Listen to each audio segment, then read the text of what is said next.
She was the only woman to survive being married to Henry VIII. But what made her great was not survival. What do you know about Catherine Parr? A faint name in Tudor history. A woman lucky enough to escape the bloody fate of her predecessors. Forget what you think you know. In this documentary, you will discover a completely different Catherine Parr, an outstanding scholar, a beloved stepmother, a brave reformer, and a woman who dared to live by her heart in a court where women were often only allowed to be silent and die. The forgotten letters, the court intrigues hidden beneath the glitter, and the tragedies that struck after her death, when her body was violated by the very people who once praised her name. Are you ready? This is the untold story of a queen who not only survived, but left a legacy that shook history. She was born in a time when educated women were seen as strange, even dangerous. Around late summer in 1512, Catherine Parr was born in the north of England, into a noble family without a title. Her father, Sir Thomas Parr, was a knight of long lineage. But it was her mother, Maud Green, who laid the foundation for one of the most remarkable minds of the Tudor court. Maud had once been a lady-in-waiting to Catherine of Aragon, the first wife of Henry VIII, and passed down to her daughter a rare legacy independent thought. Catherine lost her father when she was only 5 years old, with no man to head the household, no brother old enough to inherit. The widowed mother raised her children as if they were heirs of the mind, not merely marriage assets in the noble market. While other noble girls of her time were confined to the chamber, Catherine learned Latin, French, theology, and classical philosophy. She did not learn embroidery, but read works by Augustine and Erasmus. She did not dream of a wedding dress, but pored over the Bible in its original languages. Legend has it that when forced to learn needlework, Catherine replied to her mother with a cold yet prophetic remark. "My hands were made to touch royalty, not to hold needle and thread." Such words, had they been spoken by anyone else, might have been deemed arrogant. But for Catherine, they were a prediction, uttered with resolve. Yet, in the Tudor kingdom, where a queen could be beheaded simply for failing to produce a male heir, knowledge protected no one. It only ensured its possessor would be watched more closely. Beneath the appearance of a learned young lady lay a series of bargains she could not refuse. At the age of 11, her mother began searching for an advantageous marriage. But with no title in the family, no one was eager. Catherine, though carrying the bearing of a queen, was still seen as a modest dowry. At 17, she married Sir Edward Berg, the sickly son of a declining minor family. There was no grand wedding, no love, no true beginning, only a young woman with a keen mind, confined in the home of a man waiting to die. She bore no children. She simply cared for her husband until the day he passed. At just 22, Catherine was already a widow with no children, no wealth, no fame. But she still had the one thing the Tudor court could not accept in a woman: a mind that could think and a heart that refused to give up. Her story, from here, was no longer the biography of a lucky survivor. It began to turn into a buried history of a woman who entered politics, pushed for religious reform, and fought for the right to exist in a court that killed for suspicion and buried women for daring to be different. The death of John Neville in March 1543 brought Catherine a rare thing that few women of that time ever touched: freedom. No more husband, no more constraints, no more living in the cold north haunted by political shadows. But above all, she was no longer a young girl given away in marriage, but a seasoned woman who understood power, suffering, and the necessary silence to survive. Catherine returned to London as a respected widow. At that time, she was 30 years old, an age the court considered past a woman's prime. But at that age, she was beautiful in another way. Intelligent, composed, sharp, and dangerous in the eyes of men who could not accept women who could think. At court, She met again the man who had once stirred her heart during her days, caring for Latimer Sir Thomas Seymour, brother of Jane Seymour, the third wife of Henry VIII. Thomas was handsome, daring, and notorious for romantic affairs laced with gunpowder, but more than his looks. He gave Catherine something she had never known in her 2 previous marriages, the feeling of being loved. They met in secret, in quiet gatherings after court ceremonies. The glances they exchanged said it all. They had plans. They had dreams. They waited for the day Catherine could openly be herself, not out of duty, not for compromise. But their love never had the chance to blossom. By the time Thomas began to speak of marriage, another gaze was already fixed upon Catherine, a gaze that had made countless women tremble, a gaze that, when directed at someone, left them no choice. King Henry VIII, now a crippled old man, so fat that 3 soldiers had to help him to his feet, was looking for a new wife. 5 women had in turn been abandoned, executed, humiliated, or forgotten. Yet Henry still longed for another woman to bear him a child, especially a second son, to secure the throne against any succession plots. He began visiting Princess Mary, his daughter, with Catherine of Aragon, not out of fatherly affection, but because there was Lady Catherine Parr. And then, no roses, not love letters, no gentle scent of perfume like Thomas Seymour, only a royal decree, and a gaze that declared, "I want you." Catherine knew full well to refuse the king's proposal was not only a slap to supreme authority, but also a death sentence for her entire family. She had witnessed women like Anne Boleyn and Catherine Howard step onto the scaffold not for crimes, but simply because the king no longer loved them. Thomas Seymour proposed to her, but Henry VIII issued a decree not to negotiate, but to announce. Catherine wrote to Thomas, her words choked yet resolute. "I wish to belong to you, but God's will is clear. I cannot go against it." On the 12th of July, 1543, in a private ceremony at Hampton Court, Catherine Parr became the 6th wife of King Henry VIII. Thomas disappeared from court. The king had sent him abroad on duty, away from her eyes, away from her heart. And Catherine, a woman who had buried 2 husbands, who had tasted the fire of rebellion and the blood of men, stepped into yet another marriage.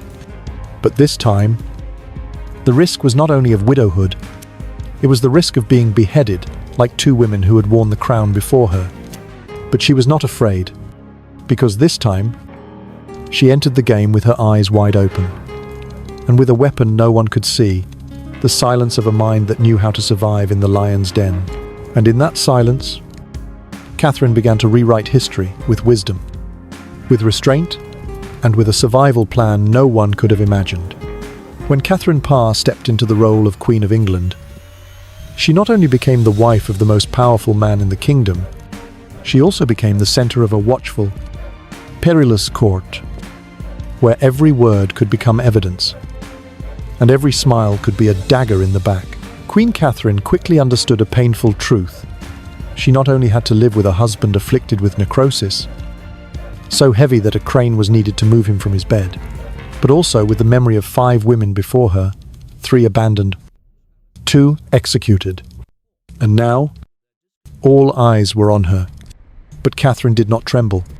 She did what no wife of Henry VIII had ever done. She actively created a family.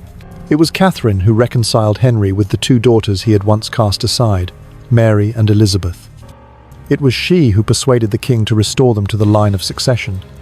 She invited them to live in the palace, called them by affectionate names, had them study, play, and eat together with the king's only son, Prince Edward. In this way, Catherine turned a cold palace into a home, and no one expected a home could soften the heart of a king who had once killed both his wife and his closest friend. Henry VIII, a man thought incapable of love, suddenly became gentler in Catherine's presence. She tended to the oozing wound on his leg. She changed the bandages herself, She sat reading scripture to him on nights when pain overcame him, and she never let a hint of disgust or fear show. She did not love him, but she made him believe that, perhaps, this time, he had chosen well.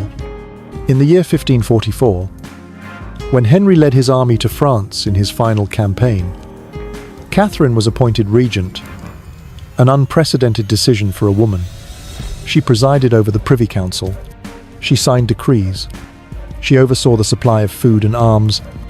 While the king camped in Calais, the person running all of England was a woman once considered not noble enough to marry. It was the period when Catherine lived true to her nature-wise, cautious, and capable of leadership. But glory never lasted long in the Tudor court.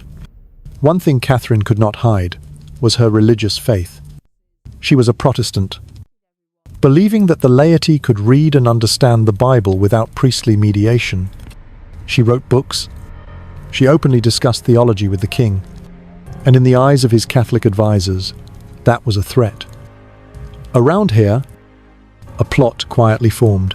A close friend of Catherine, Anne Askew, was arrested, tortured, until every joint in her body was dislocated on the rack. Yet she never revealed the Queen's name. Anne was burned alive, without a cry, without betrayal, and Catherine understood if she were drawn into this, her head would not remain for long. Only days later, a warrant for Catherine's arrest was brought to the king. Henry signed in a moment of displeasure. In the midst of knee pain, amid whispers that she argues with your majesty too much. Fortunately, one of Catherine's trusted allies, the king's personal physician, secretly delivered the warrant to her before the guards could act. Catherine understood at once the game had begun, and she had only one night to save her life. No weeping, no fleeing, no resistance. She went to the king. Catherine knelt, took his hand, and whispered, "I speak of religion only to help your majesty forget the pains of the body. I always wish to learn from your wisdom. I never intend to argue or overstep." Henry looked into her eyes, and he believed, or perhaps he wanted to believe, because in some moment, between power and loneliness, perhaps he too needed someone to forgive the rotting part of himself. The next day, when soldiers came to the Queen's garden to arrest her, they found Catherine sitting in the king's lap, smiling, gently, as if there had never been a sleepless night that nearly cost her head.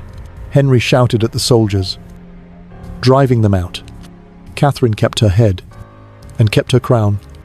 But from that day, she stopped writing, stopped debating, stopped believing that kindness could overcome envy. She became the model queen, outwardly, but inside, she quietly prepared for something greater, a life after Henry where she could live for herself. Only she could not have foreseen that the price of that freedom would be her very life. In January of 1547, Henry VIII drew his last breath in Whitehall Palace. He died as he had lived, surrounded by political advisors, formal prayers, and a festering leg ulcer, whose stench no one could bear. Catherine was not present at that moment, but she knew better than anyone what awaited beyond the king's deathbed. Henry's death was a release, and a beginning. She was no longer the king's wife, but she was also no longer watched, tested, or forced to weigh every breath. She was the Dowager Queen, wealthy, intelligent, seasoned, and for the first time in her life, she was allowed to choose. Less than 4 months later, Thomas Seymour returned. At this time, the court was controlled by his brother, Edward Seymour, Lord Protector, ruling on behalf of the boy king Edward VI. Thomas wanted more than Catherine. He wanted power, and he knew that marrying a dowager queen was the fastest ticket toward the throne. Catherine was not naive. She knew Thomas was no longer the dreamer of years past.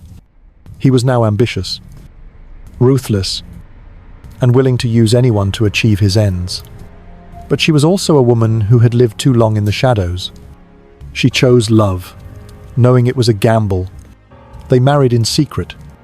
No court, no ceremony, no royal robes.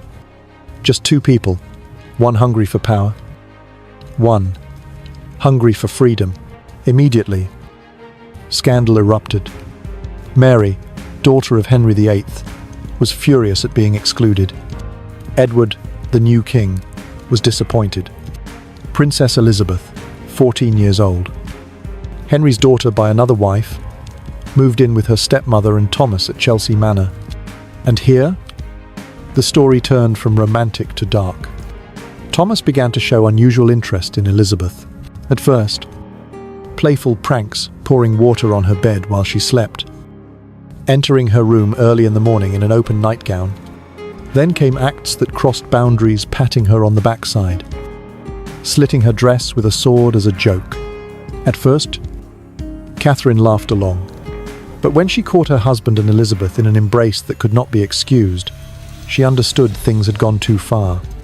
Elizabeth was sent away, quietly, without accusation. It was simply a decision from a woman who had survived the Tudor court, to protect her former husband's daughter, even if it meant turning against her current husband. In the summer of 1548, Catherine became pregnant for the first time in her life. At the age of 35, she withdrew to Sudeley Castle in Gloucestershire, taking her young niece Lady Jane Grey to educate. On the 30th of August, she gave birth to a baby girl named Mary, in honor of Henry's beloved daughter.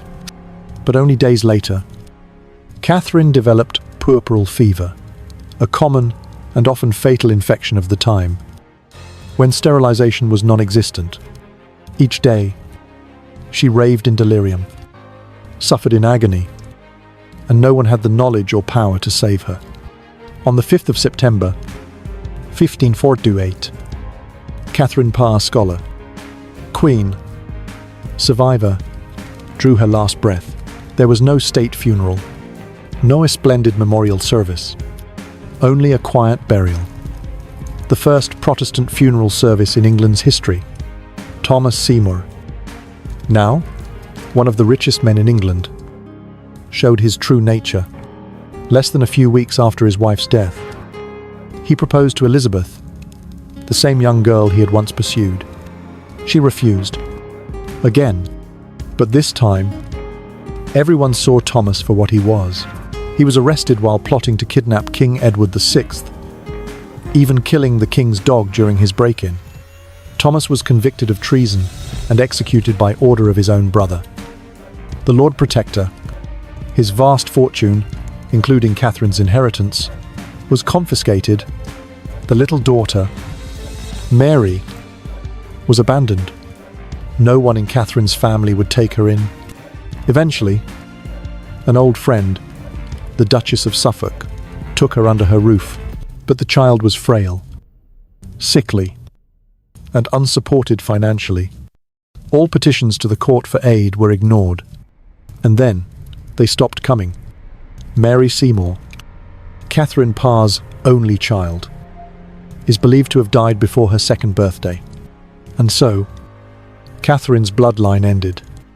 But the bitterness was not yet over.